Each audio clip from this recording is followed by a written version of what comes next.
The more you try to keep me down and keep my head above the water, you can never hold me down. The more you try to block me out, that's where I kick the wall down. You can never hold me back. The more you try to put me out, the more I'll be blazing, it's too hot. The more you try to put me in the dirt, increase my work, the expert. You see the hunger in the eyes of a survivor. Swallowed my pride, washed down with some saliva. Reinvented my whole life, mental MacGyver. One door shut, another open up wider. Listen, battle drums in the distance, moving with enough force like army tank pistons. Pray for the strength of Jah to fight resistance. Fight mode, shields up, moving with resilience. The strength of 1,000 lion and the strength of 1,000 giant. Please stay strong. Please stay strong. With the strength of 1,000 elephant and the strength of 1,000 tiger, we stay strong. We stay strong. Hey everybody, it's Casey with Pinecase. Thanks for hanging out with us on another fine Tuesday evening. It's the podcast where music is our drug of choice, and tonight we're hanging out with the one and the only QB Mac from Nanaimo, Vancouver Island, West Coast, hip hop. Welcome. Hello, thanks for having me. Yeah, anytime. I got a few questions, but just straight off the top to run it back just like a little bit. We were talking about all ages shows, and I think it's a really important thing to talk about when it comes to the music industry, especially hip hop, where the culture has always been around family. And you know, some of the first videos that come up are clean versions. Like, can we talk about that a little bit? Yeah, no, you got to do it for the kids. I mean, I have kids now, which makes it different, which is funny. I remember back in the day watching like Eddie Murphy and then him going for it. Remember how dirty he used to be and funny? Yeah. And then he went to like squeaky clean. I was just like, oh my God. You know what I mean? So I promised myself I'd never do that. So like, I'll still, I'll still rap about like crazy things, but I just won't use swear words and things. I think ideas are worse anyways, than like the odd word if you really want to get down to it. But so I write a lot of clean songs, I'll try not to swear, and unless I got another person on the track, then what can you do? You know what I mean? If they're already swearing, then it's just you can't really clean it up. But yeah, no, these all ages shows that they're cool. I know growing up, like sometimes you got to see it, and that's all you need, So if you're just like, oh, this guy's from my town, he's doing it. Before he was doing nothing, and now he's doing this. He's not. I can do that. Like, I think that's super important for the youth. And I didn't really have that when I was growing up. I didn't see it till I was later, because I got into making beats and rapping when I was a little bit older. But yeah, no, all ages is definitely dope when you can do it. Yeah, and there's something really, really charming about it too. Like when we had Surreal on, and he was like, "Man, I'm from your neighborhood. Like I grew up around the corner," and I'm like, "Shit!" Like and then you start seeing like who you guys are working with, and to know that it's totally possible. Yeah, it's so massive. It's such an inspiration. Yeah. So thank you. Who are some of like the dream people to work with that you had on your bucket list that you've accomplished now? Geez, that's a good question. And like you said, yeah, this was supposed to be impossible, but it's not. Like growing up, everyone would tell you, yeah, you like, do something else. A lot of times you do. You like the music doesn't always like it might not pay like your full bills, but I mean, in my opinion, like if you're doing music a lot of your time and it's paying like some of your bills, and you maybe doing something else, like you're winning. And a lot of people will look at you that way. But who have I worked with that I wanted to work with? I just did some more stuff with Mocha Only, mixing a track of his. That's cool.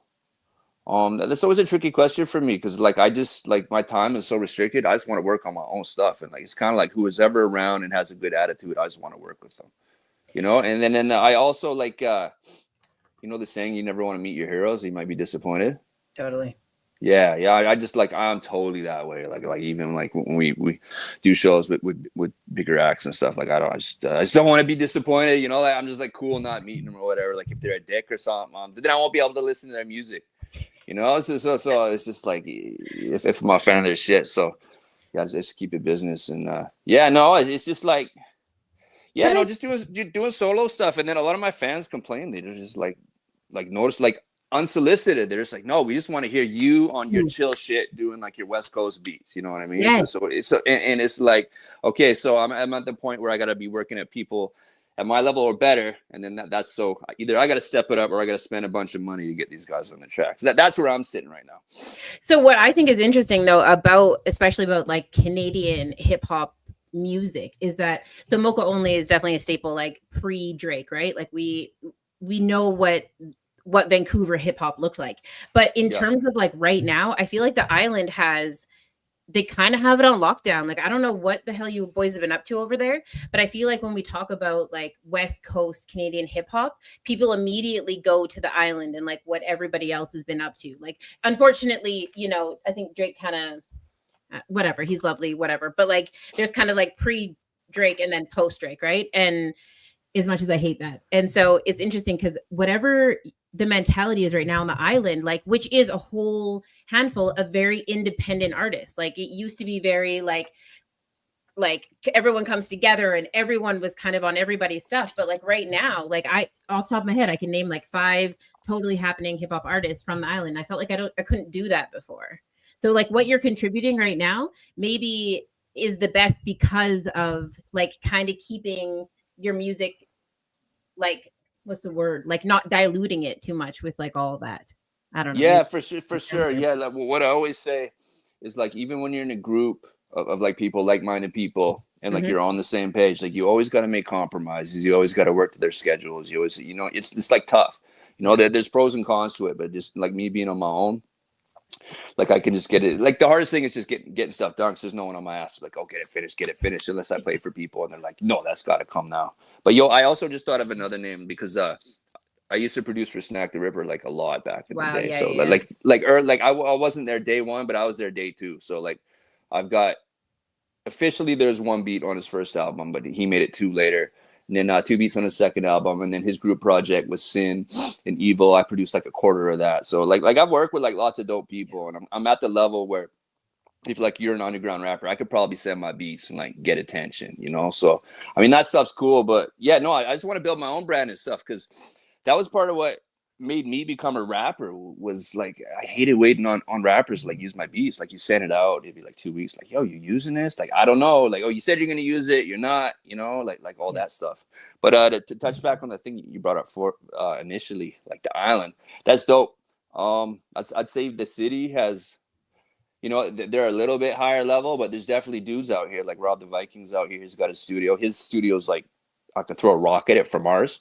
You know, right. He's there. Mocha's from here. Prevail's from here. Surreal's from here. There's just so many, and especially in Nanaimo where I live, where it's right in the middle. It's only an 1.5-hour ferry ride to Vancouver, and then it's in the middle of the island, so everyone kind of comes here. And yeah, no, it's like being in Japan and like growing up in a city that makes sushi. Like you just, you know, you see it, you can do it, and it's just like, yo, it's just like it's possible. But the level's also there too. Like you don't be whack, you know. Like I don't like.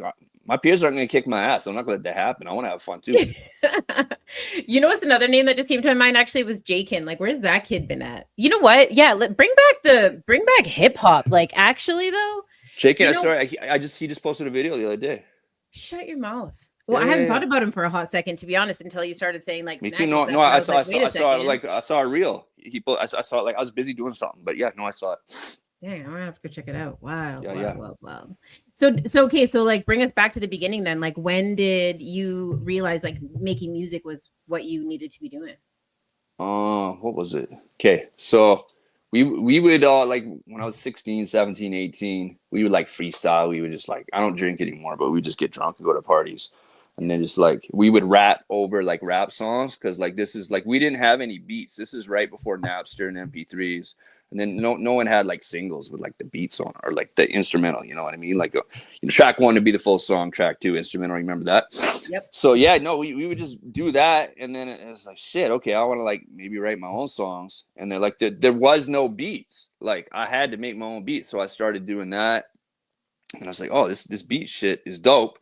And at the time, I was like terrified of the idea of me being like talking in front of people and being on stage. I'm like, oh, I could just like stay behind the scenes and make beats for people. So I did that till like my late 20s, And then in my late 20s, what I was saying before, I was getting frustrated with like being dependent on rappers and singers, you know. It's just like, oh, I want to have my own brand and like have my own shit. So I'm like, okay, I started learning how to, like, I could freestyle and stuff like pretty dope, but I hadn't developed like my voice to where it is now. Like that took a long time, you know, and like the confidence and the stage presence and all that shit. So yeah, when I was late 20s, I just started working on it for years quietly. I would show people, and then got to a point where I did one and there's like, yo, this one's like pretty good, you know? So it just went from there, and then started doing group projects and just solo stuff. And yeah, here we are.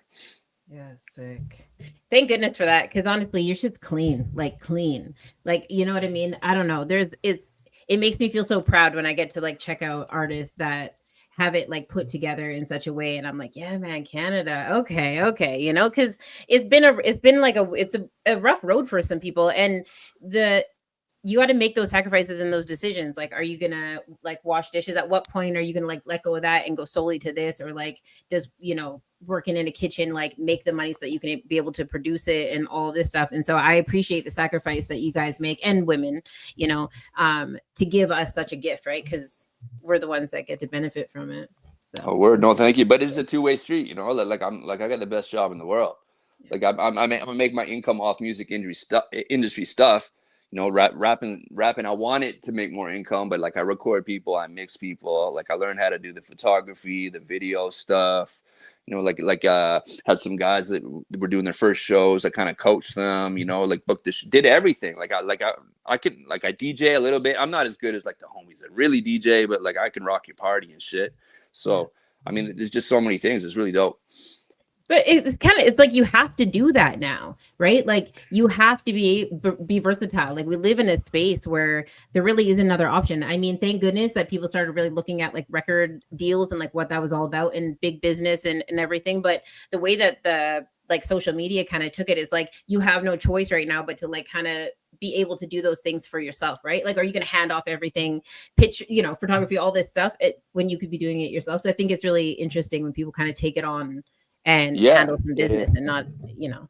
It's super dope. And like, we're so lucky, like even right now to like have the technology we have. Like as kids, like we would dream about this stuff for like one day, like the TV, there's going to be another person on another TV and you're talking to them, you know, and like we got it and no one gives a shit. Like it's awesome, right? You know? So between that and like I have like everyone has a home studio. Like you can get that under $3,000. Like you just a decent computer, sound interface, a mic. That's all you need. That's just hard work, you know, just show up and just consistency, just do it. So yeah, no, it's like super dope. And with social media, it puts us right in connection with the fans, with the customers. There's no excuse now. You know what I mean? If I don't make it to whatever level I want, it's on me.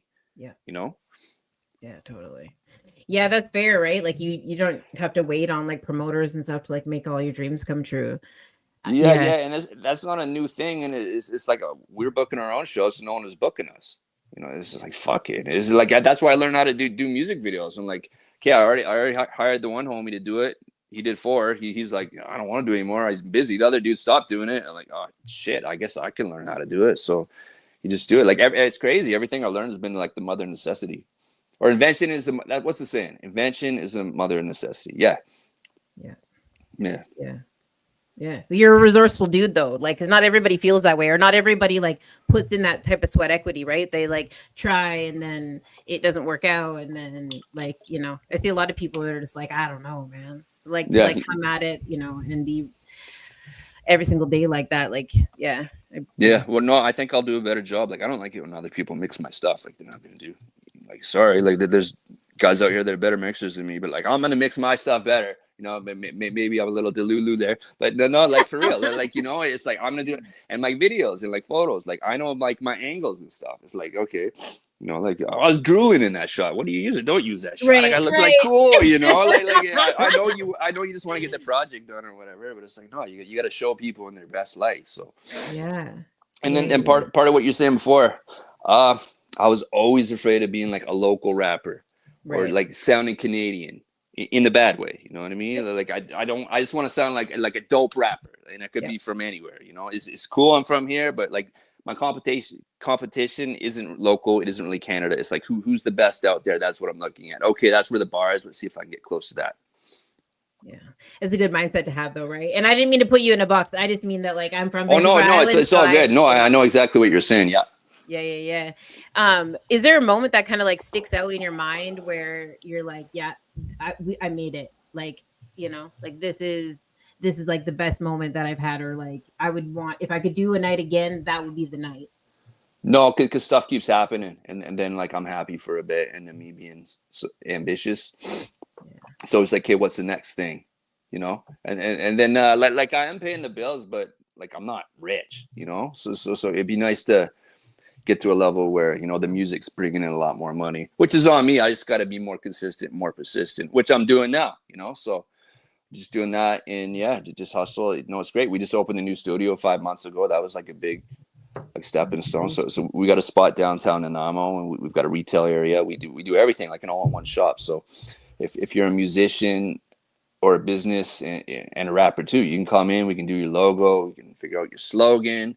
We can design you a graphic for your merch. We can do your website. We can record you, mix you, master you, do your everything. You know. Damn. Yeah. Yeah, that's how it's done, though. Like, that's who gave you that advice? Like, where's that advice coming from? Because again, like that's a businessman mindset. That's not like okay, I went to school and graduated, and then this is what I had to do. Like, that's like, where does that come from? Where does that hustle come from? My parents are musicians, and my dad says every musician that figures out did the same thing.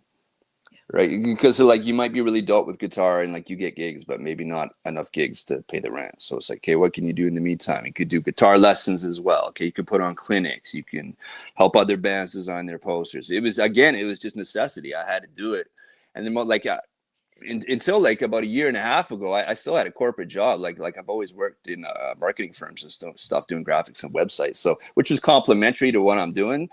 So I like I'd be learning video, and then my employers would be like, oh yeah, like, you know, spare time, like learn more about video, like you're good at it. So it's sweet. One would feed off the other, you know. But what was my point? Just luck. And then recently here, because the dollar everywhere is just going.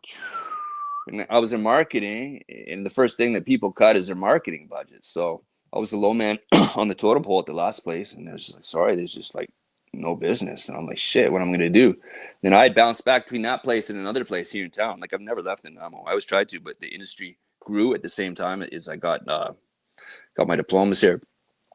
And I was just like, okay, what can I do? I was like, hey, you can DJ, you can record people, you can mix, you can master, you can rap, you can do shows, you can promote, like all this stuff. So I do like 20 different things right now. It was just like I had to, you know, like everything I've learned pretty much I've had to learn. It wasn't, I guess rapping I didn't have to learn, but like I really wanted to, you know? Yeah. Does that make sense? Yeah, it does. It's like a necessity over like, yeah, no, absolutely. 9 times out of 10 is necessity. Yeah. Yeah. No, I get that. But as soon as you said like, I try to leave Nanaimo, and then, but like you didn't, like, okay, so then how are you still alive? Because when people try to leave Nanaimo and they don't end up like opening up businesses and like, being their biggest cheerleader and prioritizing, their passions. Like how are you still here? Not to say that you should be dead or like whatever. I'm just saying that, like, man, it's man, that's a rabbit hole that not everybody makes it out of Nanaimo, you know? No, a lot of people don't leave their hometown. And usually, like, I think 9 times out of 10, you're like, ugh. You know, like why? You know, so like when I was young, I did go to college here, and I went to a graphic design program, a web design program, and they told us when we're going through it, like, you're gonna have to go to the city, like, or somewhere, because there's no industry. And just as I graduated that year, like, industry here started evolving. So that kept me here. My parents are here. My kids are here. And then if it wasn't for the internet, I absolutely would have had to move, because like, you know, doing music, it'd have to be in Toronto or like LA or something. But now with the internet, you be in touch with everyone. And like, I record my part here, I send it over to Amsterdam, they mix it in Vegas, or, you know, like things are totally different. So yeah. So cool. Yeah. It's just wild, because like, I almost think it's more impressive to do it in a place like Nanaimo, where it's not really that limited, I guess. But yeah, again, it's not the city. And so, although it's turning into one though, right quick. So, Oh yeah, it definitely is. But yeah, no, and then like I'll still do shows in cities and stuff, and then you get around people and like, oh, okay, these guys are really doing it, so that's where it is. But then you can still make those connections, and it's like it's just I just do the work from home mostly. What I do, like if I'm recording myself or mixing, mastering, doing photos, videos, all that stuff. I'm just behind a computer, and like you could do doing that anywhere. And then when it was time to do shows or networks events, then I'll go see people or get people to link me up. But like, what kept you from like not to be like that forward, but a lot of people that grow up in Nanaimo that are trying to make something of themselves that that keep hustling, like they didn't even go to college. Like Nanaimo is a rough area, in so to speak. It's beautiful, but like, what kept you like? I don't want to say clean and sober because that's fucking stupid and nobody's that. But I mean, like, what kept you like? Well, no, but well, yeah. But like, what I mean? Like, what kept you out of a coffin? Because not everybody is so lucky right now. Like, the numbers are crazy high, and I don't want to take it to like a negative place. I'm just genuinely. No, it's all good. Let's go there. Like, no, it's all good. Let's get spicy. No, but it's just like I think I was lucky. Like I definitely partied with addicts, but like I could stop where they couldn't. Yeah. It's just like it's been like 3 years. I don't drink or drug or anything or do anything that comes along with it anymore. It was just easy because I had kids, and then right before that was the end of the world shit, right? 5 years ago, so everything was shut down, and so everything's expensive, and it was just more cons and pros for me to like be doing that stuff. So now I only leave the house when it's to do a show. Like there's a reason, I'm not just hanging out doing nothing because that's a recipe for bad things, so I think I was lucky. Like I had a loving family. Like I didn't like try an opiate once and be like, this is the answer to everything, like some people do have that gene or whatever it is, or like the first sip of alcohol and this is all I'm doing, or they try cocaine and it's like, yo, this is the best shit. Like I never had those appetites. And then I think maybe it's just the way God made me. Like I'm just competitive and ambitious, and like I can figure shit out. You know what I mean? Like so sometimes I have vision. If I could see, again, going back to the example, if I could see someone doing stuff and I was like, oh, that guy's just like me. That's like, he's not special. What is he doing that I'm not doing? And then it's like I get pissed off if I'm not progressing. So why am I go hang out and do dumb shit? Yes. I don't have time for that. It's just like, and like with technology, like we're so lucky with all the technology and stuff. Is like I'm just gonna waste that opportunity for like dudes and women in the 80s. Like they'd be praying for these digital audio workstations and stuff, and telecasters, praying for stuff like this. Oh, I wish I could just talk to my friend in Europe. I don't have to have this expensive TV company. Like this stuff's like amazing. Like I don't know. I think I just have gratitude for all of it, and I just don't want to waste what I have. That's got to be the coolest fucking thing I've heard on the show, to be honest. I just have gratitude. Like we all talk about things that we're grateful for, but to say like actually, it just doesn't even have to be that complicated. It is very much just like the technology that we all take for granted every single day, right? We're so used to using it that no one even cares anymore, that we have this accessibility. And like I actually kind of appreciate the reminder, because we all get complacent on things and we're like, yeah, man, this is just like the day or whatever. But like to actually take the time to be like, no, wait a second, like not only is it totally happening that we have such access, but it's like not everybody does, right? Like exactly.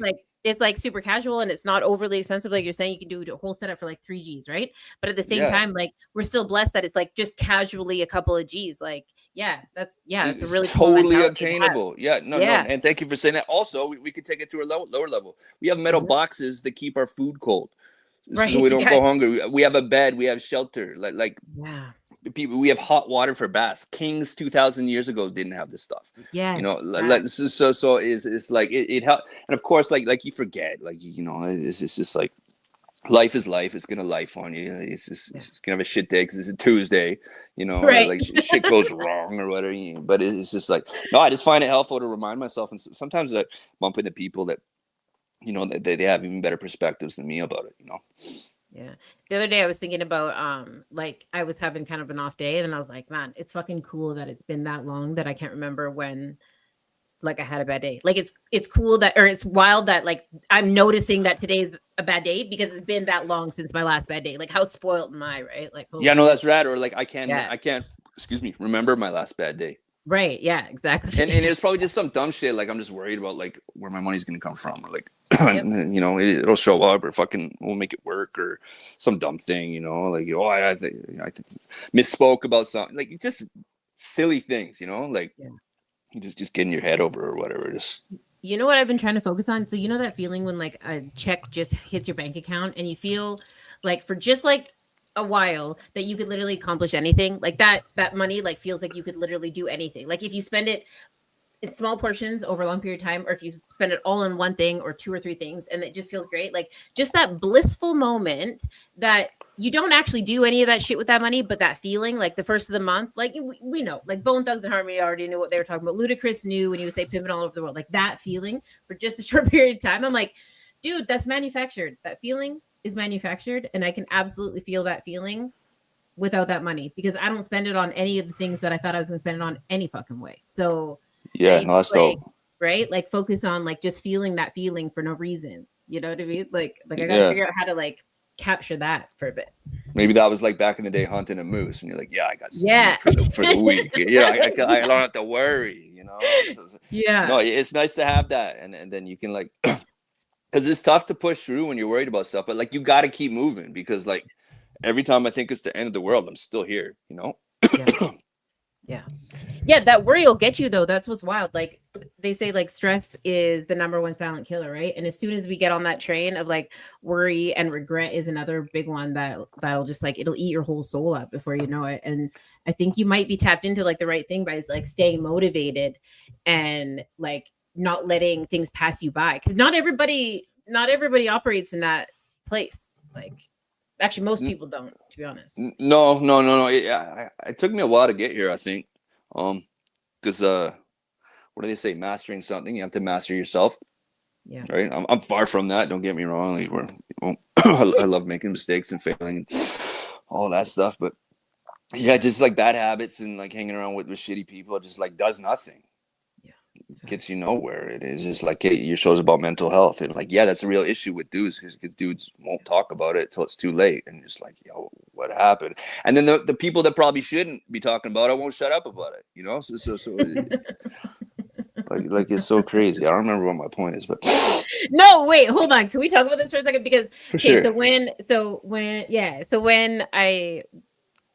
So when I named Pinecase, I was like, dude, it's gonna be something about like keeping out of people out of pine boxes and something to do with the pineal gland. And I don't really know what we're gonna do there, but we're just gonna figure this out. And it's got to be kind of like a little bit G looking so that the dudes come, because they've been told to like sit down and shut the fuck up for so long. Like, how do we get the guys talking, right? And then how do we promote all this stuff? And then so I go into the to registries and I explain it to the lady, right? She's probably like, the fuck is this chick talking about? I'm like, let me explain.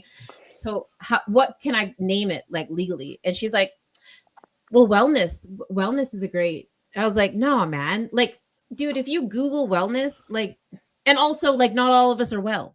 You know what I mean? Like, we're not really talking about being well. We're just talking about like life. And so anyways, legally I can call it mental health. Now I'm a psych student, so it's all good. We've covered our basis, but it's like the train of like wellness and what people think that they need to be talking about and this trend. And then we get sucked down those rabbit holes. I think it's not really doing anybody a favor, to be honest. Yeah, no, that's a tough thing to brand. Yeah. Okay. That's crazy. Yeah. I worked in branding and stuff, so I understand, your problem here. And with dudes, if you want me to shed some light on it, like please. It is emasculating to like tell people your problems. Really, I mean, you have the issue where people don't want to hear it. That's number one. Number two, they'll use it against you, so you got to be careful about that. You know what I mean? So it's got to be a trusted person. And then the dudes that don't, like your brothers and like other people, it's too late, and you're like, what happened? Like, was it really that bad? I mean, I'm fortunate now. I have kids, and that's not an option. No matter what happens to me, I have to live as long as they're alive. You know, but yeah, no, it's crazy. Yeah. But that's the expectation, because women, we can sit over here and talk about anything. And in fact, like if we do that and we talk about it to the right people, not only will they like listen, but they'll support us. Like we get extra funding for that. You know what I mean? Yeah. Like we get bus passes and pool passes and all sorts of cool shit. Like, and so there's almost there's like an incentive to be over emotional and we don't have to go into like the disability part of it or whatever, but like there's a lot more incentive for women to talk about it than men, because you guys have to stay employable. Yeah, there's that thing too. If you say too much shit, right? There's people that overshare. Like I've got male homies and like they'll tell you all their problems all day long, and it's just who they are, you know. And, like they just love talking, and then if you're coming off as a mental case, then that can definitely help or hurt your chances at employment. Yeah. And other things, and like malicious people get a hold of that. They'll share something with you. You share it back. They don't say the shit they said. And they only say what you said. Like, it's crazy. Like, you gotta. I think dudes. Maybe it's because they're running out of places. Like there used to be like barbershops and like the old guys would go to the Legion, you know. But like that ain't around anymore. Like just I guess sports teams and stuff. Like you could tell a friend if like you're actually going through something, you know, and hopefully. You know, you fix it. It's like addiction. Like I know AA and NA are like. I guess they're probably. What do you think? They're a little bit better at this. No, I don't know. So I mean, shout out to fellowships. I mean, they obviously know what they're doing, but do you know their success rate is like 2%? Yeah, it doesn't surprise me. Right. So yeah. And so like, I think the support is great. And I think that, you know, everybody needs a place, but I think that we need to drop the anonymous piece of it, like blow the fucking doors open and let everybody in so that the family understands what the hell is going on, because it creates this like, oh, so-and-so is an addict. And then they go to this mysterious place that we don't know about. And it's like, and then we're not supposed to acknowledge it, but everyone has these keychains and now you're losing jobs because you got this fucking keychain on. And I don't even want you in my bathroom because you got your keychain, but we're not supposed to know. Like, go off. Get him.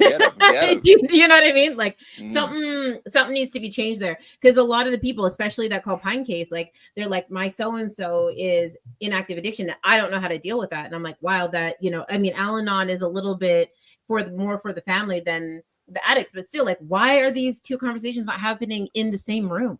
Like, stop stealing their babies, start putting everybody together, start feeding, like, oh, somebody's weaker than the rest of us, like pump them full of food, get their bed ready. Like, where's that? Like, when did we lose that piece of the culture? Like, I'm not saying that everyone's got to tolerate their drug addict parent or child or whatever. Like, there has got to be boundaries. But this whole like we got to ostracize them from the family, and now they go to this secret place that we don't know about, and they don't get their cell phone for 28 days. That shit's it's not doing nothing. It's not doing nothing. Only to come out to find out 2%, man. And people really do say, like, we're 2%, man. Fuck 2%. Are you kidding me? Like, no, that's crazy. Yeah, I love it. Tell them. I'll get it. No, I grew up like with addicts, like in my family and stuff.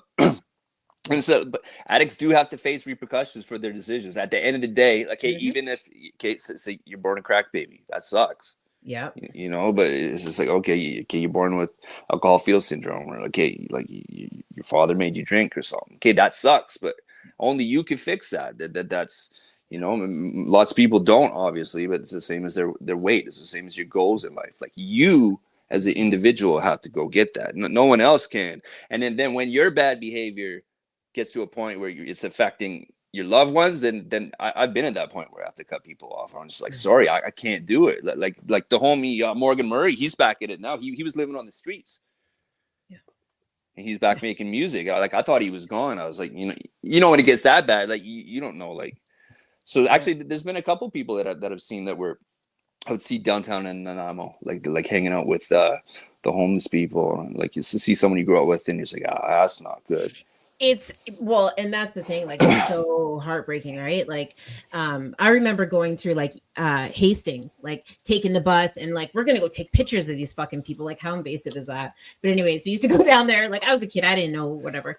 But then you start, like, it felt so removed because you had to go to the city to go and do it and all this stuff. And now, like straight up, like, people right up on my friends list look like they just been down there for like 8-10 years, like just hanging out. It's like, fuck, man, like, that's what's going on. Like, I thought we were all in school together not that long ago, right? So it's hard to watch, but at the same time, like, I don't know, again, like, we need other systems in place that we can like support each other, or at least let each other know that, like, we still even think about each other like that. Like, you know, buddies, if he heard you say that, maybe I don't know. Well, maybe not. I don't want to say it would change his day or anything like that, because we have to keep ourselves safe and our kids safe, and we can't be putting ourselves in all these crazy positions.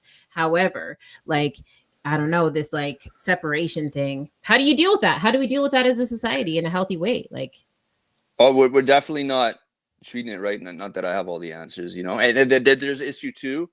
That okay, like say we'll talk about the East Hastings types, right?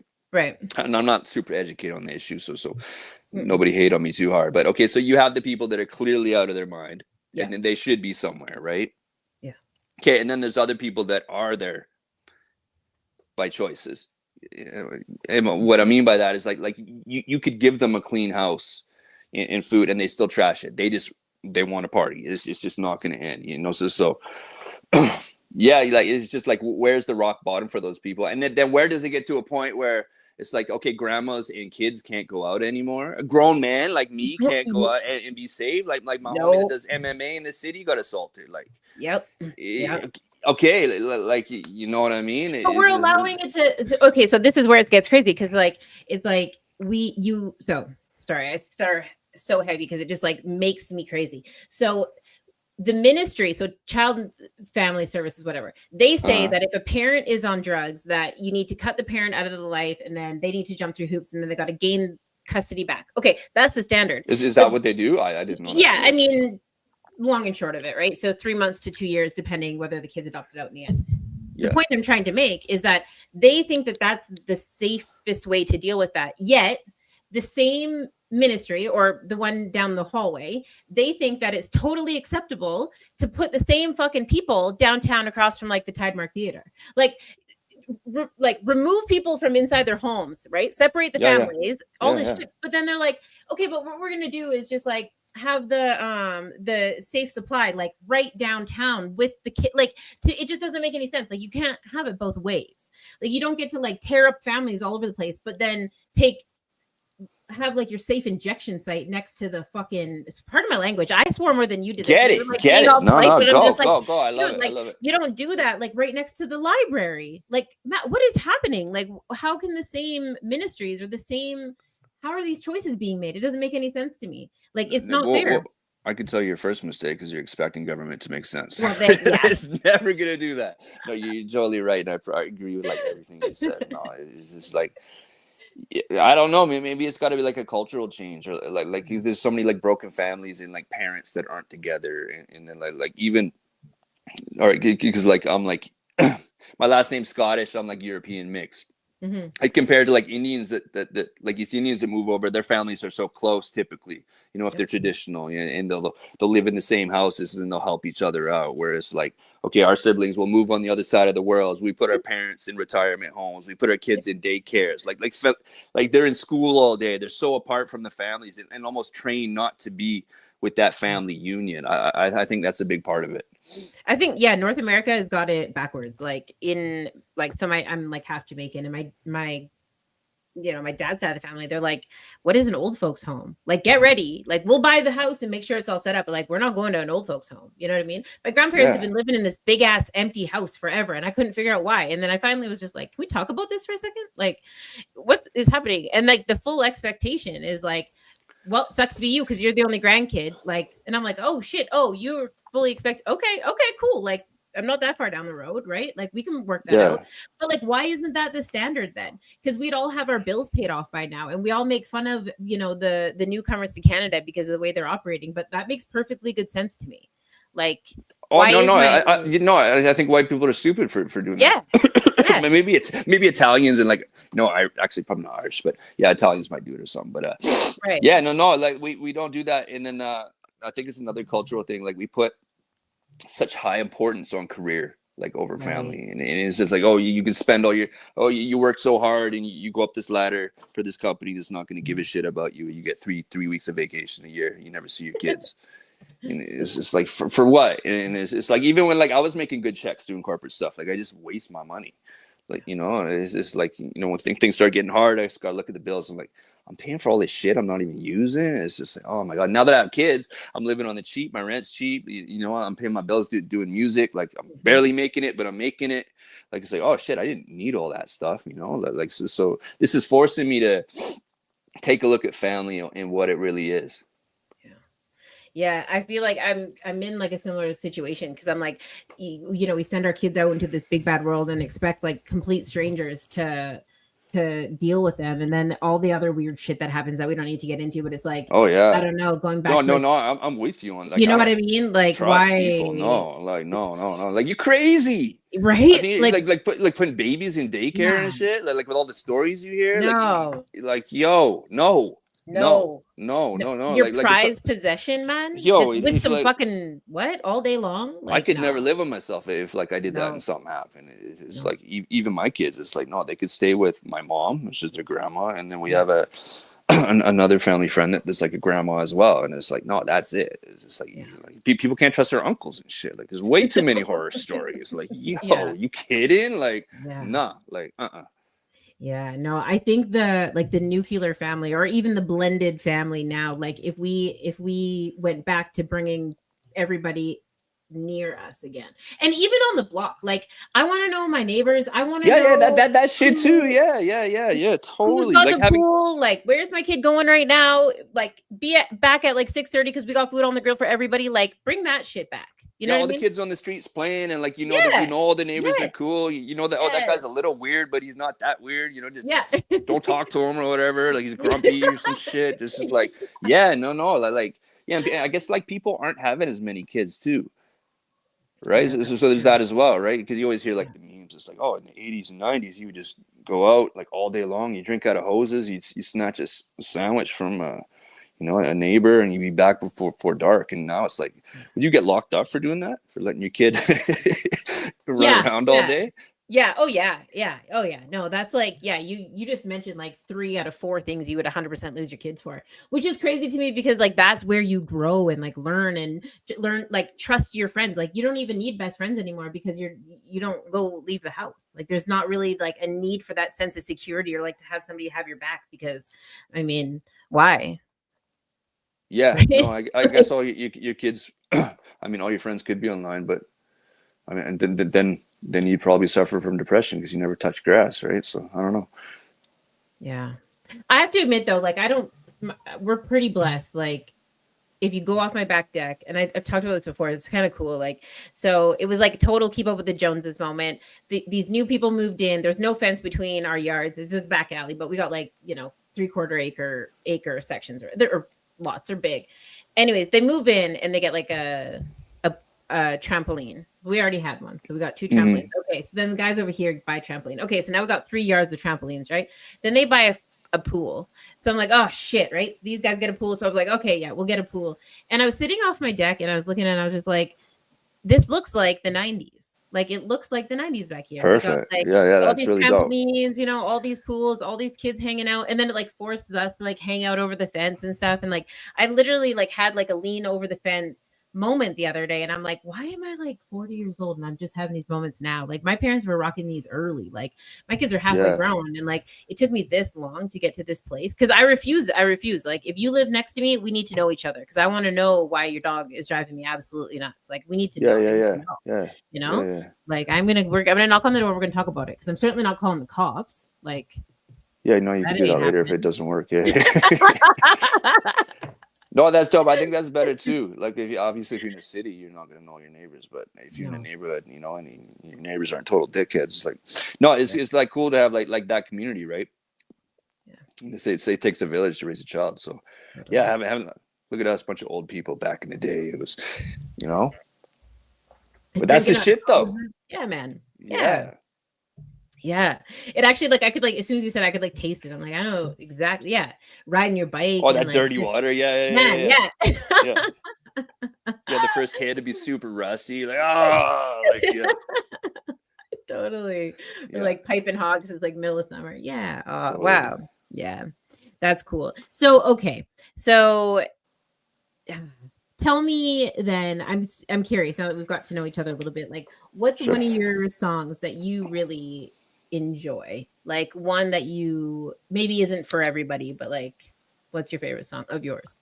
Oh damn! Like half my music. I swear, 80% of the music I make doesn't see the light of day, and it's only for me. So like these days, I'll answer your question eventually. Yeah. But these days, like I'm making like a focused effort because like I can make like super underground shit. I can make like more danceable stuff.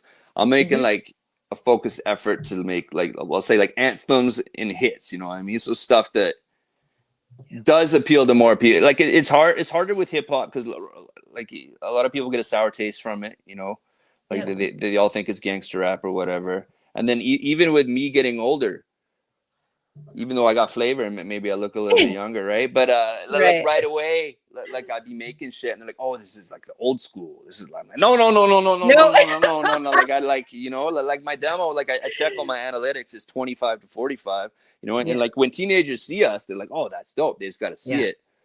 I totally did the opposite of your question. No, and actually that's so funny because it would be challenging, right? Like you do all this stuff, you make this music, and then you wanted to like land a certain way, and then it's like you're trying to fight with like demographics and stuff. I think it's really neat that it's even really considered, to be honest, because I don't know much about that part of it, and I don't know, like, because there's got to be some sort of balance between like making music for the masses, building those anthems, because we all need a good hip hop anthem in our life, and then also being like the music for yourself, because there's a bit of a crossover, right? Like music is therapy to make, but it's also therapeutic for us to listen to. So trying to find that, like, if I'm the only one that likes it, and like I'm trying to make a living off it too. So it's like I've made thousands of songs. And it's like I don't need to do that. Like, and there's also like I would say as an example, like a dude like Quincy Jones, the producer, when he was working on Thriller in the 80s, which is like the biggest, like everybody knows what Thriller is, okay? Especially if you're watching this. So it's not only that he's gonna make hits, he makes a hit like Beat It that had to have rock in it, so it would go on rock stations. You know, and it would get those eyeballs and ears too. Like just like next level shit. It's not just making a dope song. It's like, can you make a dope song, but in this genre, so it gets those people, so your album gets like just crazy. You know what I mean? So it's not just make songs like, and like us growing up, like there was like so many dope anthems, and it was still hip hop. It wasn't like corny. You know, you could still do that. So I'm not saying like I want to make a cheesy top 40 song. Like I won't sell out and do that, you know, like I'm still going to be QB doing my thing. Like if it happens, that'd be great. But no, I'll just maybe do more danceable stuff, more, you know, I have to rap about my lyrics, the old like cliche, you know, just like keep it simple. Just like you fucking don't have to rap about rapping all the time. Just, you know, just like rap about life. Like when you're going through stuff, like, especially as artists, like that is like your basin of liquids to like go in your song. That's where it's supposed to go. Or then we do go crazy because we're not putting it somewhere. That's how we're made. You know, creatives, you're supposed to like paint that out or draw that out and put that in lyrics, because when you're in there, it's real pain. You can feel it. You can describe it. It's like walking on the beach. What do the stones feel like on your feet? When you're in that pain, you can describe it the best. I think that's where it's got to go. Damn. Yeah. Well, I mean, there's your song. There's a song right there. Like, wait a second. Hold on. Right? Like, yeah. But I like my latest song, Gangsta, is my favorite right now. I just put it out on Wednesday. I don't know if did that one to you. I don't think I did. I think I forgot. But it brings up like all the old school music and stuff we listened to in the 90s. It's really dope. And like I worked so hard on that. Like I was like, okay, if this one doesn't do anything, like I might want to do something else. And then it actually hit. My mom even likes it. That's dope. I just dropped it in the comments. That's crazy. That's dope. That must be huge too. Like when your mom comes in and she's like, "Yeah, okay, I'll approve this one." That's sweet, son. Yeah. And like all she has to do is like the melody or of the beat. I'm not happy, you know what I mean? And it's like sometimes like, oh, mom, maybe you shouldn't be listening to that one, but you know, and it's like she's like obviously like the last person I'm thinking about when I'm making a song is like, you know. But there's something about like when like the females like they'll hear it and they're like, oh yeah, that's one. You know, you're like, okay, cool. You know, because like. I don't know what's going to hit. All I can do is make music and put it out there. And it's, you know, it's not up to me. Yeah, fair enough. Well, all right. Where can everybody find you at? Type in QB Mac in the YouTube, in the Facebook, in the Instagram. I'm on everything.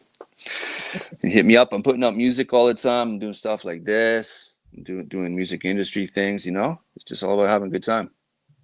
Yeah. I just dropped a link tree in the comments for everybody. I just want you guys to know where to go. Thank you so much for letting everybody know. Before we get out of here, I'm going to quickly do a run through so everybody can also know where to go if they're having a rough day. So Pinecase Podcast, we're not just a podcast, we're also a warm line. We have a warm line is for crisis. We got our team going on. They're run by volunteers. It's open 24 hours a day, 7 days a week. 250-289-3948 will get you straight through to. If you don't want to chat on the phone, you can also text in your name and location. We'll check out the resources in your area. We'll make sure they end up in the conversation. So when you leave, you know where to go. The other one for the nation down the States and up here is #988. That is the suicide prevention line. We checked it out. I've called.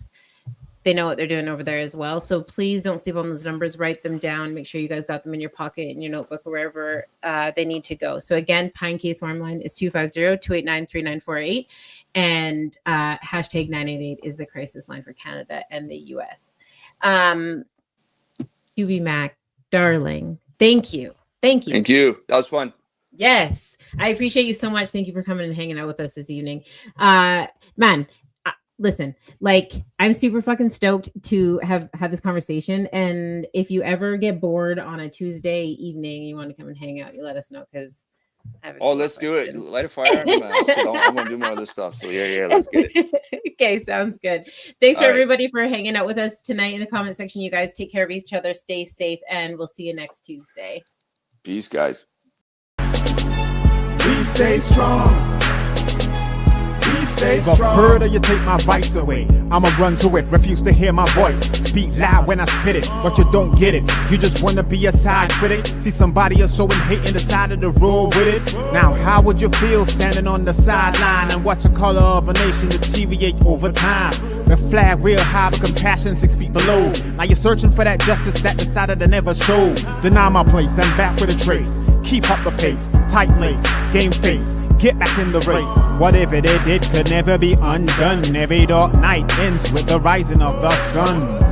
Squandered every wealth that's built from the mud. Squandered every wealth that's built from the blood. Squandered every wealth that's built in chains. Stolen from the ancestors running through my veins. With the strength of 1,000 lion and the strength of 1,000 giant, please stay strong. Please stay strong. With the strength of 1,000 elephant and the strength of 1,000 tiger, we stay strong. We stay strong. We stay strong. I can see, run to the light at the end of the tunnel winner. We stay strong. I can't breathe. We're gonna get oxygen without the justice system. We stay strong. And I know, gotta keep my head together. We stay strong. Don't doubt me, please don't doubt me. We stay strong. Tell me how can we be strong if we still shooting? Tell me how can we be strong if we still looting? Tell me how can we be strong if we still hating? Please tell me now, please.